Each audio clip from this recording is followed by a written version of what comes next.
All right, ready to dive into something kind of life-changing? We're going to be unpacking Feel Your Heart and Grow Rich, this amazing book by Adriana Rosales. And it's not just about, like, manifesting piles of cash, although wouldn't that be nice? It's about tapping into this whole other level of, well, you. My heart? Is that what you're getting at? Yeah. Rosales argues that your heart's actually this secret weapon for making way better decisions, attracting the right people, like opportunities you wouldn't believe. Okay, hold up. So my heart's like my personal financial advisor now. In a way, yeah. But she starts by getting real about this mindfulness craze, meditate all day, be present every second. Who actually has time for that? Seriously. Especially with work, family, trying to have some kind of life outside all that. Right. And Rosales was right there with you, super busy professional thinking, meditation. Yeah, not happening. Then what changed? Life said, nope, time to pay attention. She got hit with this major health crisis, like, boom. Whoa. The universe was sending a message. Big time. Her body was basically screaming, listen up, Buttercup. It's a good reminder for all of us. Are we paying attention to those little signs, those whispers? Easy to ignore them when you're caught up in the daily grind. Tell me about it. And Rosales learned the hard way. She ends up in the ER, realizes this whole fear-driven way she's been living, literally making her sick. And it gets worse even after. I mean, we're talking debilitating anxiety. Her nervous system goes haywire, the whole 9 yards. She's even diagnosed with MS for a while. Oh, wow. That's intense. It was rough. Makes you think, though, right? About how we treat our bodies, the signals we miss. Absolutely.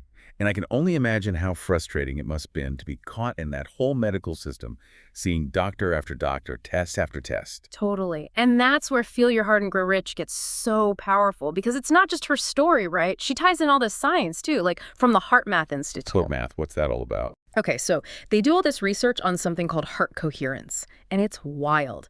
Basically, feeling love, gratitude, compassion, all that good stuff. It's not just some hippy-dippy concept. It actually gets your heart rate, your brain waves, even your blood pressure, all in sync. So like my body's grooving in harmony. Exactly.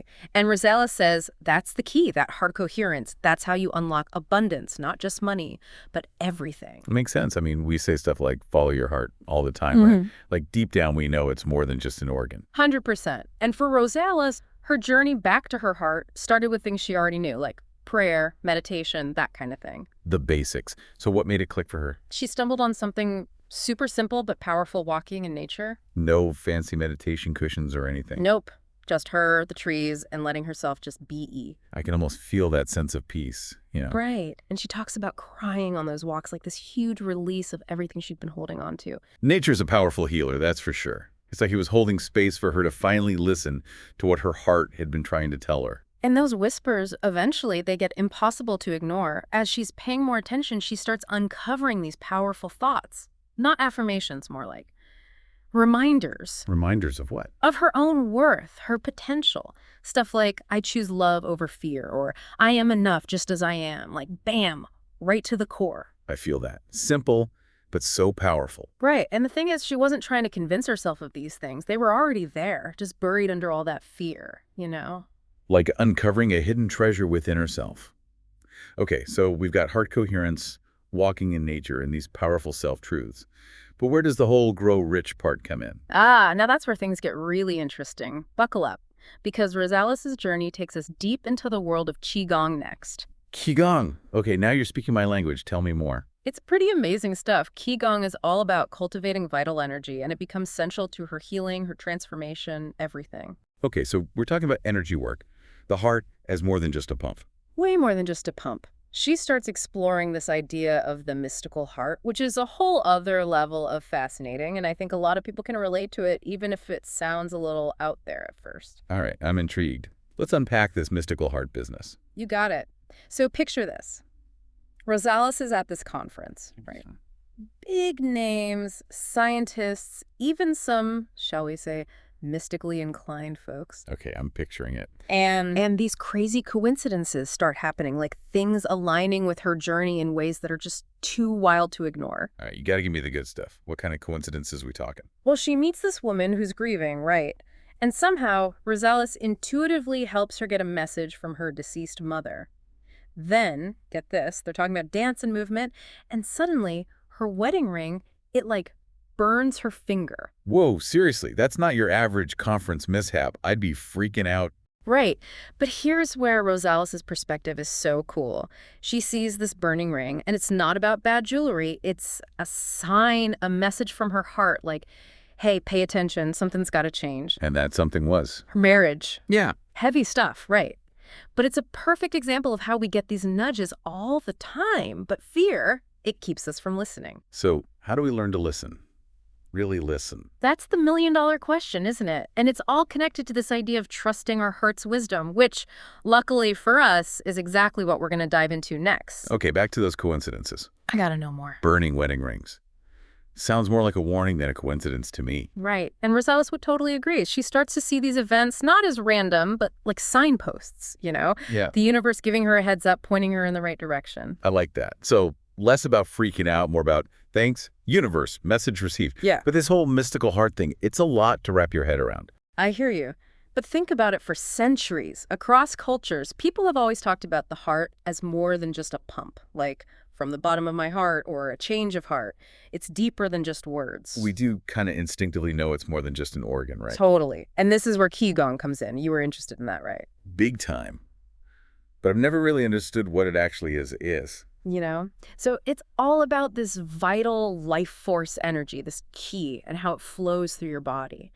And for Rosales, this becomes central to how she understands the heart, not just physically, but energetically. Okay, I think I get where you're going with this. But how does it actually work? Are we talking like superpowers here? Not exactly superpowers, but imagine your heart as this, like, receiver. It's Yeah. picking up signals all the time. Emotions, intuition, even physical feelings, and they all mean something. So that gut feeling when something's off or when you meet someone and just know. Boom. That's your heart talking. Or that rush of excitement when you're doing what you love, that's your heart saying, yes, this is it. Okay, that makes sense. But if we're getting all these signals, how do we know which ones to listen to? It's like sensory overload. And that's where growing rich comes in, and not just money, although that's part of it. It's about abundance in every area: love, purpose, joy, you name it. Okay, I like where this is going. But how do we actually use this heart intelligence to get that abundance? So Rosales lays out some steps. First up, feel your emotions. Like all of them, even the messy ones. Wait, so I shouldn't try to, like, stuff down the bad stuff. Isn't that kind of counterproductive? It seems that way, but think about it. When you resist your feelings, they don't just disappear. They're bottled up, creating all these blocks. Blocks that stop us from getting what we really want. Exactly. Rosales says when you let yourself feel everything without judgment, that's when you connect with your heart for real. It's about acknowledging what's there, then letting it go. Easier said than done. Right. Right. What about when you feel lost? Like you don't even know what path to take. There's so much noise. How do you even hear your heart then? That's when you need some heart-focused practices. But forget those intense meditation things. Rosales is all about finding what works for you. So no judgment if I fall asleep during meditation. Zero judgment. It could be spending time in nature, which we know is huge for her, listening to music that moves you, being creative. I love that. Find your own thing, what lights you up, and make it part of your life. Exactly. And here's the cool part. The more you do that, the more aligned you get, the more you start attracting things that are actually meant for you. Opportunities, resources, the whole shebang. Hold on. Are we talking law of attraction here? 'Cause Yeah. I got to be honest. I've always been kind of skeptical. It's not quite as simple as think it and it will come. It's deeper than that. Rosales believes that when you live from a place of love, compassion, being your true self, you draw in what matches that energy. So it's not about wishing. It's about becoming the kind of person who has those things. Nailed it.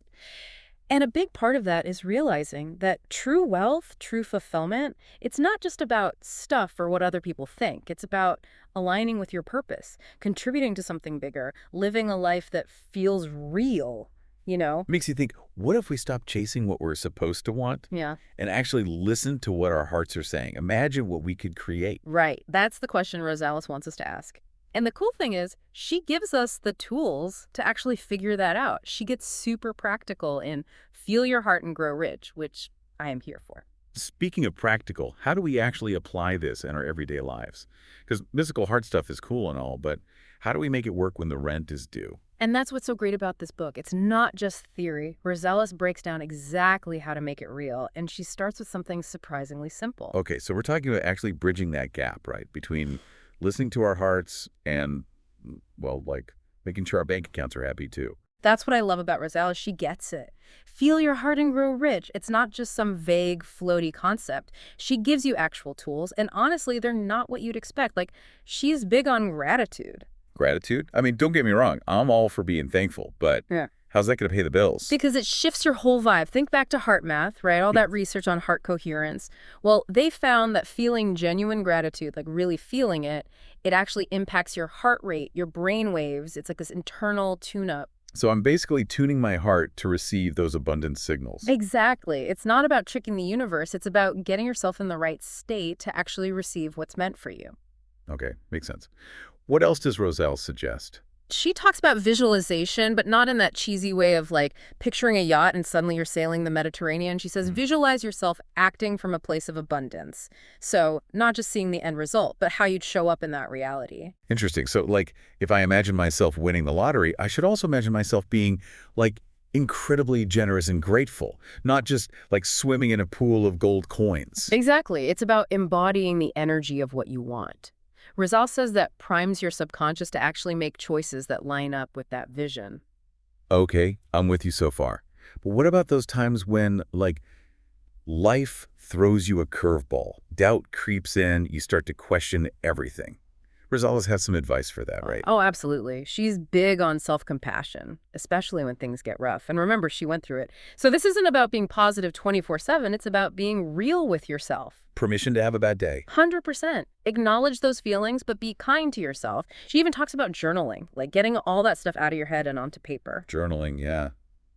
It sounds so simple, but it's amazing how powerful it can be. It's like those thoughts finally have somewhere to go. And once they're out there, they lose some of their power, right? You Yeah. can actually look at them objectively, which is so helpful when you're feeling lost or scared. It's like having that wise friend who always knows what to say, but they just happen to live in your notebook. Yeah. Totally. And speaking of wise friends, Rosales is all about finding mentors, surrounding yourself with people who lift you up. Absolutely. She talks about her own mentors, Wise- like Richard Rudd and Gene Keys, right? Yeah. She credits his teachings on gentleness, on accepting yourself, with being like game changers in her life. It's a good reminder that we don't have to do this alone. It's like having a guide when you're hiking. Yeah. They know the best paths, the potential dangers. It makes the whole journey less intimidating. Such a good analogy. And just like Rosales had those guides, she also reminds us that we all have our own inner compass, that intuition. That heart intelligence we were talking about. Yep. It's about learning to trust that inner voice, even when it doesn't make sense logically. You know, it's funny how this all circles back. We started by talking about Rosales' experience with the medical system, and it's like she was looking for answers everywhere but within. Right. And it wasn't until she turned inward, until she started really listening to her heart, that she found what she needed. Such a powerful reminder. The answers we're looking for, they're often right here. We just have to be quiet enough to hear them. And that's what Feel Your Heart and Grow Rich is all about. It's an invitation to go on that inner journey, to let your heart be your guide. It's pretty amazing when you think about it. It really is. Mhm. So for our listeners who are like, okay, I'm ready for this, sign me up. What's the one thing Rosales would want them to take away from all of this? She ends the book with this question. Do you believe you have a purpose? And if the answer is yes, even a little bit, then your heart's the compass. Trust it. It'll lead you to a life that's not just financially abundant, but a life that's full of love, joy, meaning, all the good stuff. And on that note, dear listener, we invite you to feel your own heart, listen to its whispers, and see where it leads you. Thanks for joining us on this deep dive.